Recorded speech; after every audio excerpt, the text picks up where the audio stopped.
Hey, but look, when I turn it on here, I can't hear any sound, and I've got volume up, and the contrast is about halfway because there's a little notch on it there, and there's nothing happening. Turn it off, take that out. I know this game's working because I've tried it in a Game Boy Color that I have. So there's nothing happening here, is there? So, hi there, my name's Vince from mymatevince.com, and in this video today, there's something new on the channel, something I've never done before, a Game Boy Pocket. Now, guess who sent this to me? Yes, most of you already know. It is Elliot from the Retro Future. So, I recently bought a watch off one of Elliot's friends who was visiting London, this little 1970s beauty here. Ignore the strap, I'm still working out different colours. And yeah, Elliot, while the friend was over, gave him this to give to me. And I think it came out in 1996, this, and I believe this is like one of the first Game Boy Pockets, so it says MGB001. Now, MGB already brings a smile to me because I actually own two MGB GTs, so not the convertible cars, but the ones with the fixed roof, and that was the first car I properly restored, as in the MGB. I had a white MGB, a chrome bumper one, and yeah, I had to change the sills and everything on it, and I did it all myself, taught myself how to weld, and I really enjoyed it. And I remember getting the MOT for that was one of my proudest moments, because I bought a car that had been off the road, just dumped in somebody's garden for the past 10, 15 years. The thing had holes in it everywhere, and I made it structurally sound, and I learned a lot about cars. And then I went on to drive it for a few years. But anyway, I'm deviating from this video here, which is trying to fix up this Game Boy Pocket. So with this one, as you can see, the screen is completely gone. But I have watched enough of Elliot's videos to know that that can be fixed. So I have got a polarizer on order. But what's more exciting for me is the fact that this isn't actually turning on. So not only have we got a screen problem, but even though the contacts here look quite clean, it's not even turning on, which is good. Now with this one here, because this is the first Game Boy Pocket, there isn't actually a power indicator. But look, when I turn it on here, I can't hear any sound, and I've got volume up, and the contrast is about halfway because there's a little notch on it there, and there's nothing happening. Turn it off, take that out. I know this game's working because I've tried it in a Game Boy Color that I have. There's nothing happening here, is there? So let's get straight into it. Let's take it apart and see if we can measure voltage in different places to find out what's going wrong with it. Is it just going to be a dodgy switch, or is it going to be something more interesting? Now, although it looks immaculately clean, it looks in really good condition, it does look like the screws themselves look just a little bit corroded. There we go, because I've already got sidetracked. I pulled out this one here, just covering up the number plate. I don't know whether there's any need to. But anyway, this was it here. You can see I think it was called Rose style wheels, and they were in chrome as well. It was, I love that car, and it meant so much more to me, the fact that I pretty much knew, I didn't take apart the engine. It already had a gold seal engine, so the engine had already been done. But apart from the engine itself, most other things were apart in that car, and it meant then that I was happy to fix it again in the future, because I understood a lot of it just from restoring it. Now, obviously, it's not a nut and bolt restoration like you would do nowadays. I was only, however old I was, maybe 21 or something at the time, so funds and stuff didn't allow it to be a perfect. And on, and that corresponds, so when you add the red up here, it's on, and that corresponds to here, off and on. So if I was to go between maybe 3 and 1, I'm thinking that it's not going to make a sound. And now if I do this, let's see if it makes a sound. No. How about here? Okay, does that make a sound here? So it looks like the switch is working, so would that be the common there?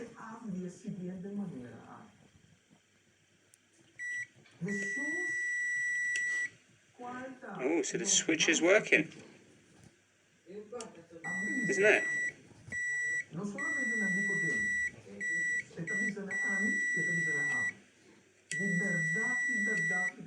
Right, okay, not the switch, which, do you know what? That is a good thing. So now, what could it be? What could it be? Should we take it apart further? I mean, we definitely know that there's corrosion. Let's just have a close look at the contrast thing. Thing is, I'm not hearing any sounds, am I? So if the contrast wheel was broken and we wouldn't see anything on screen, I would still hear the sound. Unless, of course, the speaker's gone. Let's have a quick test of the speaker. Let's just go to ohms. Go across here. Yes, that's a 10 ohm speaker, so I think that's okay. Right, what is wrong with this? Let's take it apart some more. Already, I'm interested.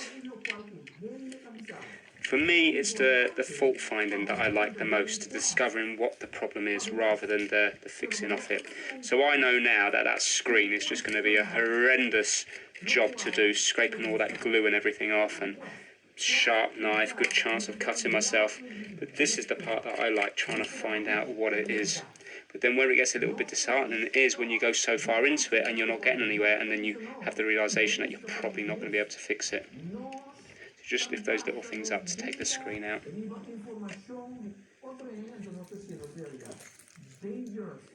Okay.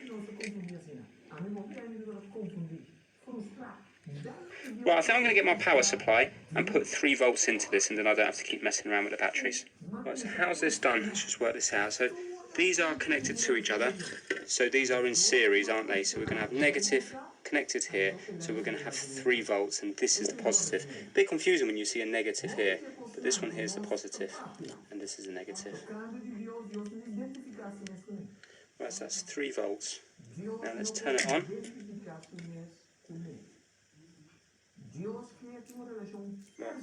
Oh, I just heard the noise. Did you hear the noise there? Let's put the volume up. I just heard the noise. So, is it the screen? Which is the volume now? Is it the screen which is causing this not to work?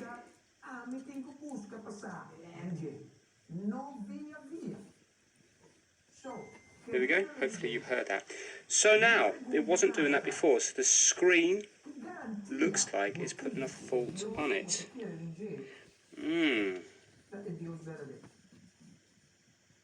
Right, so I suppose we need to pop the screen back on just to see if by the very act of taking it apart, whether it's cleaned it up a little bit. I mean, the contacts there look okay, don't they? Again, I can see corrosion. Can you see corrosion down here? Yeah, this has definitely had battery leakage. Right, so let's just try out the power supply again, and then we can worry about the batteries afterwards. Yeah, there we go. So now if I was to put the game in, turn it on, maybe we'd get more sound.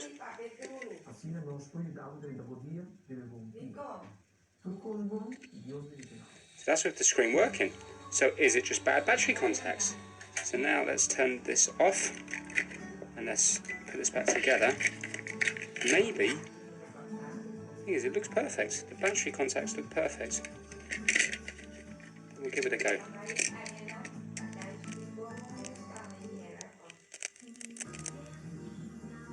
Nothing. How weird is that? And yet they look perfect. Right, let's do that one more time. So maybe if I had a DC jack, that would have just worked straight away. Right, let's pop this out. Let's measure for voltage. I should be able to just reach here, shouldn't I?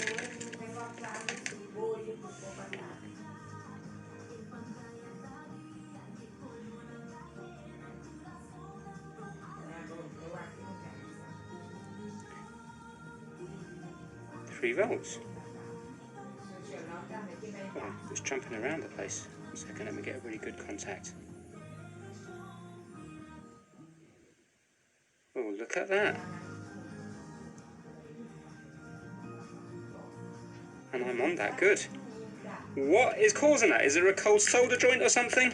Let's zoom right in. Let's get rid of this screen, because we don't need to have the screen, because we can hear it going on and off. So now, let's just do it gently, just to see. So I'm just tapping it here, and tapping it here. Right, so that is definitely working. Okay, so this is the positive one up here, and it goes through here. So let's give that a wiggle. Right, that looks like a nice, strong connection. Yeah? So now let's look at this side. So that just goes through here. Unless, could it be corrosion here? Let's see.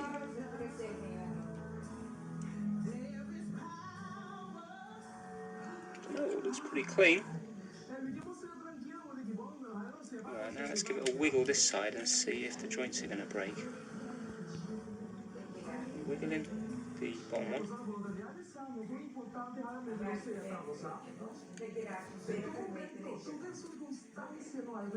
Looks okay, doesn't it? Now the top one. What's going on?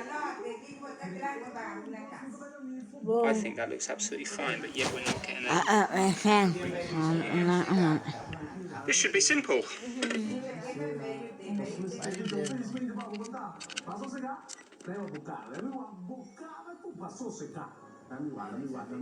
at that.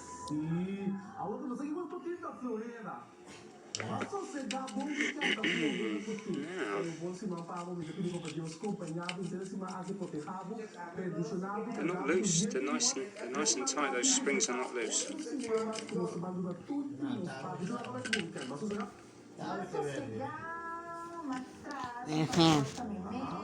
Definitely measuring 3 volts there, but I am touching the battery on the contact.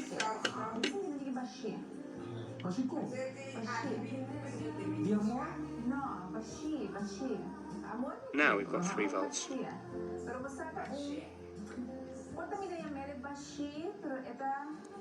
Yeah, we've got 3 volts now. Is it just a bad contact here? Because there definitely has been signs of corrosion. Is it this side here, I wonder? This one here, I bet it's there.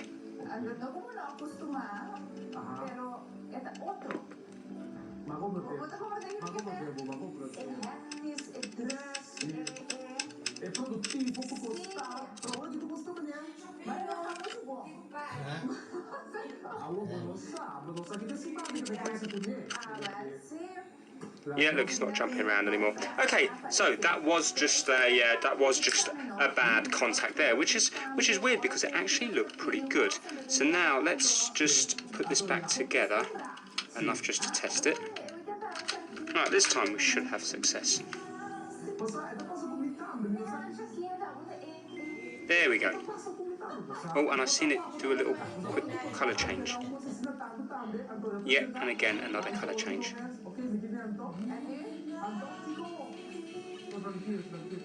Yeah, and the contrast, can you see it's doing something? Right, okay, so I think that is probably going to be okay. So what we have to do now is do the horrible job. I haven't got the polarizer yet. That doesn't mean I can't take off the old one. So let's get involved with that. Now I've watched enough of Elliot's videos to know that you have to have a blade in the corner, and I think it's a long process. Now on Elliot's videos I see he does a little wiggle here and then the screen normally comes out, so let's see how easy or hard that is.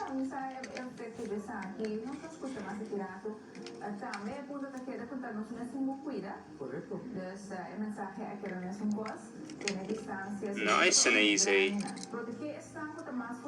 Okay, I'm slightly worried. Look up here, can you see this pattern here? Ooh, and that's on the back, isn't it? Wow, look at that. That's just awful, isn't it? Now, I read up about how this happens, and I think it's to do with playing it in the sun. So I'm wondering, is it the glue they used originally? You know, that sort of UV glue with the polarizer on, that the glue's just gone off and broken down. But really, that is just amazingly burnt, isn't it? This is what's worrying me. You see this bit here, this at the back, so I'm wondering now, even with another polarizer, will this have like shadows on the back, you know, when you can kind of see through?